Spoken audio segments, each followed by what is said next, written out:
पर ये जो कल आपने स्पेशली हाईलाइट करा था कि ये हफ्ता मिड कैप और स्मॉल कैप का होने वाला है या आने वाला समय इस स्पेस का होने वाले है, उसी पर एक बार चर्चा करें सर, क्योंकि निफ्टी सेंसेक्स के तो रिकॉर्ड हाई हाईलाइट हो जाते हैं, पर BSc mid cap small cap के भी रिकॉर्ड हाई हैं सर, बीएससी 500 एनएससी 500 भी रिकॉर्ड हाई पर ही हैं सर।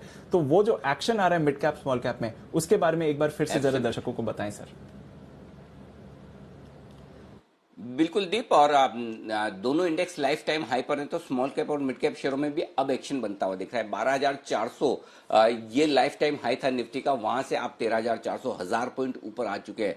तो इस जो तेजी अच्छी खासी आपको लार्ज कैप्स में दिखी है, अब मिड कैप्स में भी वो जो कैचअप रैली है जिसे आप कह सकते हैं, ये कैचअप रैली मैं इसलिए कह रहा हूं कि जो वैल्यू बाइंग होनी थी वो काफी पहले हो चुकी है। अब वो खरीदारी हो रही, जो लोग मौके ढूंढ रहे हैं कि कौन से स्टॉक्स चले नहीं, किस सेक्टर में कौन से वैल्यू स्टॉक्स हैं, कहां आपको लगता है कि बुक वैल्यू से, प्राइस अर्निंग मल्टीपल पे, कमाई के लिहाज से, एक्सपांशन के लिहाज से, फ्यूचर प्रोस्पेक्ट्स के लिहाज से ये स्टॉक्स का थोड़े सस्ते दिख रहे हैं, वहां पर अब लोगों का इंटरेस्ट और इन्वेस्टमेंट दोनों आता हुआ दिख रहा है। और ये इंटरेस्टिंग चीज है, आमतौर पर लार्ज कैप्स एक पर्टिकुलर दौड़ लगाने के बाद थोड़ा रुकने की कोशिश करते हैं। हालांकि अभी तक वो संकेत लार्ज कैप्स में भी नहीं है, लेकिन फिर भी कैचअप रैली के लिहाज से मिड कैप और स्मॉल कैप शेयरों में एक्शन भरपूर होता हुआ दिख रहा है। दूसरी बात यह है दीप कि लोकल ट्रेडर्स आमतौर पर mid cap small cap share पसंद करते हैं। तीसरी बात यह कि घरेलू फंड लगातार बेचते जा रहे हैं। एफआई ने भले 80,000 करोड़ की खरीदारी की हो, लेकिन सप्लाई देने में हमारे लोकल फंड्स ने भी कोई कमी नहीं की।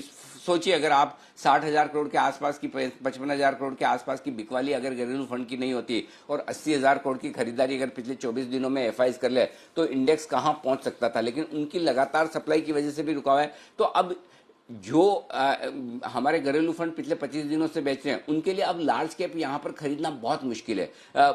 मनी नहीं बना पाएंगे कि अगर आपने आईटी से 160-70 में नहीं लिया तो 200 के ऊपर कैसे लेंगे, अपने आप को कैसे जवाब देंगे, बाकी दूसरे अपने इन्वेस्टर्स को और बाकी लोगों को तो छोड़ दीजिए, लेकिन खुद को भी तो जवाब देना है, तो वो खरीद नहीं पाएंगे। तो अब उनके लिए भी मजबूरी समझ लो या मौका समझ लो, यही है कि आप मिड कैप और स्मॉल कैप शेयरों में पैसा लगाकर अपनी अंडर परफॉर्मेंस को दूर करने की कोशिश करें। और वही मुझे लगता है घरेलू फंड अब करते हुए दिख रहे हैं। नहीं तो देखिए, आम ट्रेडर के खरीदने से कोई स्टॉक 10-10, 15-20% एक साथ नहीं बढ़ सकते हैं। या तो जॉकी बड़ा मजबूत हो और जो स्टॉक को भगा ले जाए, वो एक अलग बात हो सकती है, लेकिन सारे शेयरों में, अच्छी क्वालिटी के शेयरों में तो ऐसा होता नहीं है। वहां पर अब जो फंड बाइंग आ रही है, फंड्स या तो अपने पास पुराने शेयर पड़े हैं उनको एवरेज करने की कोशिश करें, या पोर्टफोलियो को चर्न करके नए शेयर लेने की कोशिश करें जहां पर अभी भी वैल्यूएशन कंफर्ट है और तेजी बनी नहीं है। तो ये जो एक्शन है, मुझे लगता है ये पूरे हफ्ते की थीम है दीप। तो कम से कम ये हफ्ता तो आप मिड कैप और स्मॉल कैप शेयरों के नाम कर दीजिए जहां पर भरपूर एक्शन होता हुआ दिखेगा।